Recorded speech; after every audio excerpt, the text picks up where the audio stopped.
आदेश। इस ग्रुप के सभी सदस्यों को गोविंदनाथ देवड़ा की तरफ से आदेश। कोई भी जानकारी शुरू करने से पहले आइए सर्वप्रथम भगवान श्री गणेश जी की स्तुति करें। ओम नमो विघ्नराजाय सर्व सौख्य प्रदायिने दुष्टारिष्ट विनाशाय पराय परमात्मने लंबोदरम महावीर्य नागी यज्ञ प्रशोभितम अर्धचंद्रधरम देवम विघ्नव्यो विनाशनम। ओम ह्रां ह्रीं ह्रूं ह्रीं ह्रूं हः हेरम्बाय नमो नमः। सर्वा सिद्धि प्रदोषितुम सिद्धि बुद्धि प्रदो भव चिंतितार्थ पदसतहिं शतक मोदक प्रिय सिंदूर अरुण वस्ते च पूर्जितो वर्धयक इद गणपति स्तोत्रम य पठेत भक्ति मानर तस्य देहं च गेहं च स्वयं लक्ष्मी मुच्यति। ओम श्री गणेशाय नमः। ओम विघ्नहर्ताय नमः। ओम श्री गुरु गणपते नमः। आदेश। अभी 2-3 दिन पहले की बात है कि हम ट्रेन से कोई सफ़र कर रहे थे और उस सफ़र में हमारी एक मुलाकात एक पढ़े लिखे 35-36 साल के इंसान से हुई। बहुत समझदार थे, अच्छे नेचर वाले। तो उन्होंने बातचीत करते करते हमने एक दूसरे से बात की। उन्होंने हमें समझा, महसूस किया, हमारे बारे में जाना और उन्होंने पूछा कि हे नाथ जी महाराज, आप तो सबको प्रश्नों के जवाब देते हैं, तो मेरे भी एक समस्या का जवाब बताइए कि मुझे क्या करना चाहिए। तो मैंने पूछा, बताइए कि क्या समस्या है आपकी। तो उन्होंने पूछा, हे नाथ जी महाराज, आपकी और परमात्मा की कृपा से मैं गांव जा रहा हूं।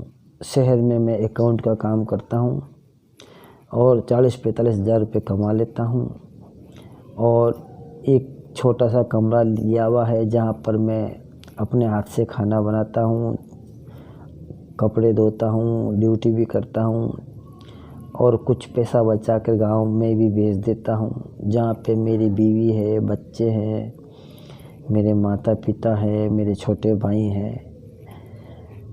अब मेरी समस्या यह है कि मैं काफ़ी टाइम हो गया है और मैं आने जाने के इस चक्कर से बचना चाहता हूँ। मैं चाहता हूँ कि अपने बीवी और बच्चों को वो शहर में लाकर रखूँ, बच्चों को अच्छा पढ़ाऊँ और बीवी आ जाएगी तो मुझे खाना बना के देगी, कपड़ा धोएगी, मेरे से बातें करेगी।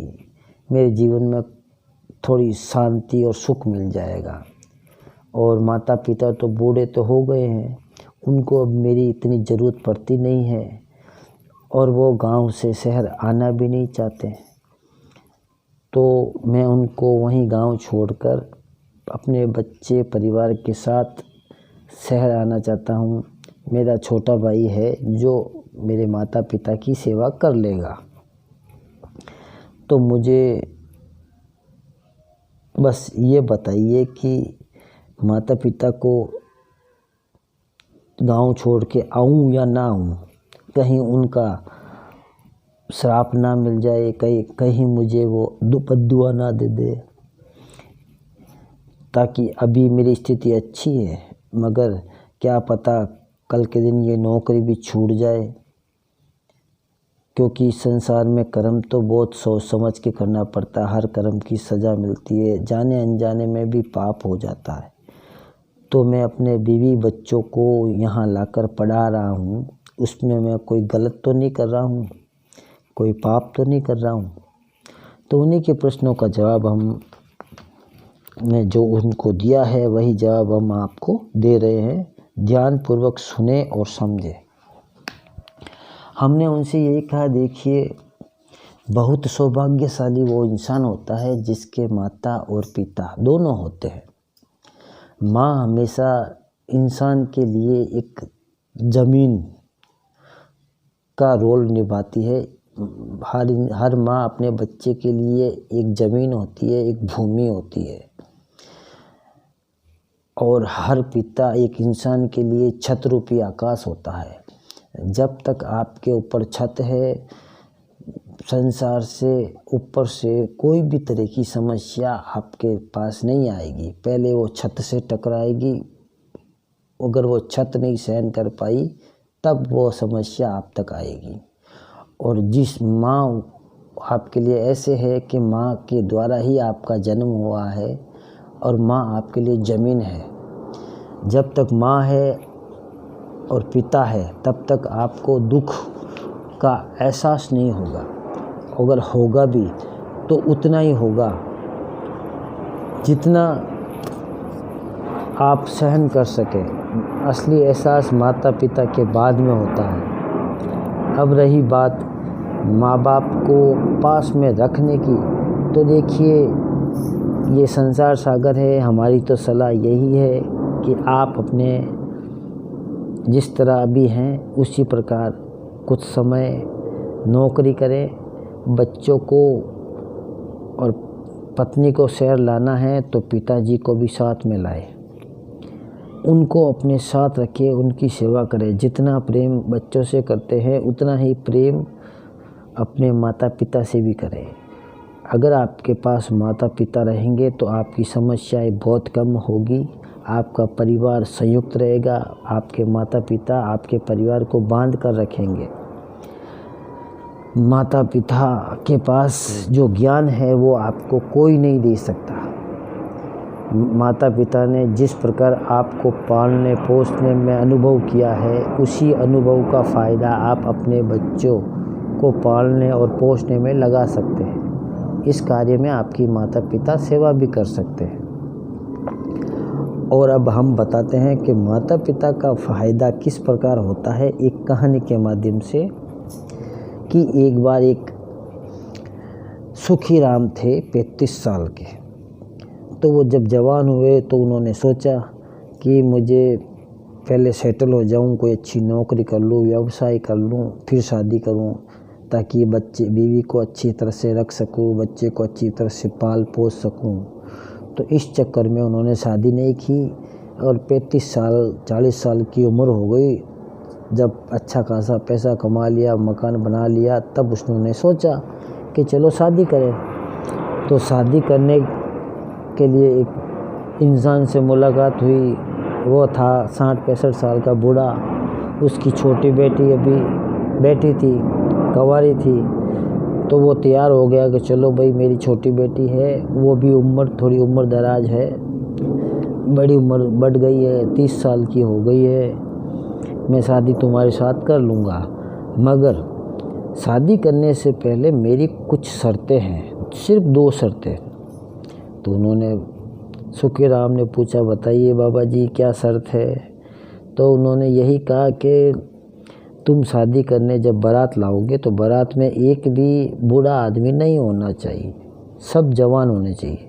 बूढ़ा हुआ तो मैं शादी नहीं करूँगा, बारात को वापस लौटा दूँगा। फिर पूछा सुखी राम ने दूसरी शर्त मैं वहीं पे बता दूँगा, पहले नहीं बताऊँगा। अब वो सुखी राम घर आया, अपने पिता को, रिश्तेदारों को, माताओं को, फूफाओं को, मासियों को, चाचाओं को, सबसे बात की, सलाह मशवरा किया और सब ने अपने रिश्तेदार सुखी राम की भलाई के लिए कहा, चलो आप नहीं बुलाते तो हम नहीं आएंगे, बूढ़ा आदमी बारात में नहीं आएगा, जवान ही जाएंगे बारात में। तो बारात में जाने की तैयारी हुई तो दूल्हे का जो नाना था, सुखी राम जी का जो नाना था, वो जिद पे अड़ गया कि नहीं, मैं तो अपने दोहिते की बारात में जाऊंगा ही जाऊंगा, भले ही मुझे वहाँ पे मत ले जाना, मुझे साथ में रखो, मैं साथ तो चलूँगा ही चलूँगा। तो सुखी राम ने कहा ठीक है, चल साथ में तो ले चलूँगा, मगर मेरी एक शर्त है कि आप हमारे पास जो कार है उसकी डिक्की में बैठ कर चले, जब तक मैं नहीं बुलाऊं डिक्की से बाहर नहीं निकलेंगे। तो वो नाना जी जो 60-65 साल के थे वो मान गए कि मंजूर है, मैं डिक्की में भी चलूँगा, मगर चलूँगा ज़रूर। अब पहुँचे, बारात पहुँची ससुराल, तो ससुराल में एक स्कूल में उनको ठहराया गया। वहीं से बींद राजा घोड़ी पर चढ़कर शादी के लिए आगे गए। तो उन्होंने वहाँ पहुँचते ही स्कूल में बारात ठहर गई और खबर दी कि भाई दूल्हे पक्ष के लोग आ गए हैं, आइए आगे की तैयारी करें। तो उस लड़की का बाप आया। आते ही सबसे पहले उन्होंने सारे बारातियों को चेक किया। जब चेक किया और महसूस किया कि हाँ सब जवान हैं, एक भी बूढ़ा नहीं, तो उन्होंने बोला अब हमारी दूसरी शर्त पूरी कीजिए और शादी करके दुल्हन ले जाइए। लड़के ने बोला क्या है दूसरी शर्त? सुखीराम ने पूछा कि अब बताइए दूसरी शर्त क्या है? तो लड़की के बाप ने कहा मेरी दूसरी शर्त यह है कि हमारे जो गांव में नदी बह रही है उस नदी में आप दूध बहा दीजिए, उतना ही जितना पानी बह रहा है, तो मैं अपनी लड़की की शादी आपसे करूँगा।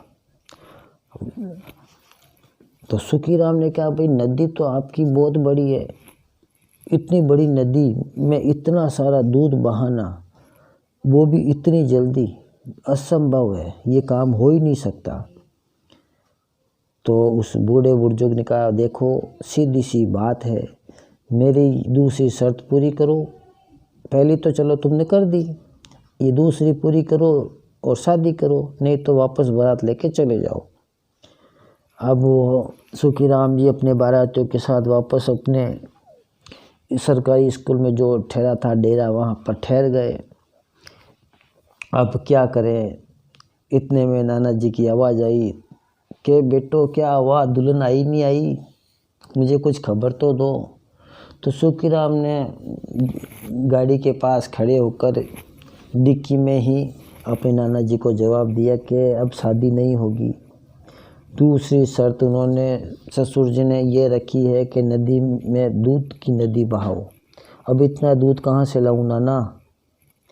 नाना ने कहा कोई बात नहीं बेटे, जा वहाँ वापस जा और बोल कि मैं दूध की नदी बहाने के लिए तैयार हूँ, दूध का तो मैंने व्यवस्था कर ली है, मगर आप सबसे पहले नदी तो खाली करवाइए, इस नदी में जितना पानी है सब निकाल दीजिए, फिर मैं दूध बहा दूँगा, इतना कह दो। सुखीराम वापस बाबा जी के पास गए, अपने ससुर जी के पास हाथ जोड़ के कहा चलिए मैंने दूध की व्यवस्था कर रखी है, आप नदी में से पानी तो सारा निकालिए। ये सुनते ही उसके ससुर जी के तुमने पहली शर्त तोड़ दी है, पहली शर्त भंग की है। पहली शर्त यही थी कि बारात में कोई भी बूढ़ा नहीं आना चाहिए, और तुमने ये जो जवाब दिया है इसका 100% कारण यही है कि ये बात किसी बूढ़े ने कही है, तुम नहीं कह सकते, तुम में उतना ज्ञान ही नहीं। इतने में नाना जी बाहर आए डिक्की से और बोले देखिए इसने अपनी शर्त पूरी की है, अब आप अपनी शर्त को पूरी कीजिए, वरना आप खुद इस शर्त को भंग कर रहे हो। हम तो तैयार बैठे हैं दूध की नदी बहाने के लिए, पहले दूध पानी तो निकालिए। फिर नाना ने अपनी मौजूदगी में सुखीराम जी की शादी उस लड़की से कराई और बारात लेके आए। तो बूढ़े लोग का ज्ञान बहुत ही गहरा होता है, उनकी अपनी अनुभव होती है, समझ होती है, इसलिए माँ बाप की हमेशा इज्जत करें। कोई भी काम करे तो सर्वप्रथम उनको याद करें, उनके चरण स्पर्श करें और अपने आप को धन्यवाद देवे कि आपके जीवन में माता पिता है, और जिनके माता पिता नहीं हैं उनके जीवन में कितनी समस्याएं हैं वो स्वयं जानते हैं। माँ बाप इस संसार का एक सबसे बड़ा खजाना है।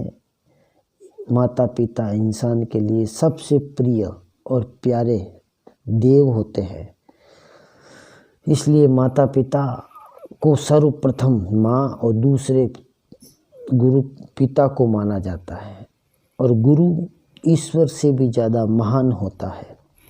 हमारा ये जवाब आपको कैसा लगा, विस्तार पूर्वक हमने समझाने की कोशिश की है।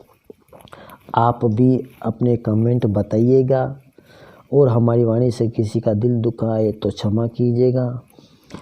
शुरुआत भगवान श्री गणेश जी से हुई तो अंत बाबा काल भैरव की प्रेरणा से होना चाहिए। तो आइए सर्वप्रथम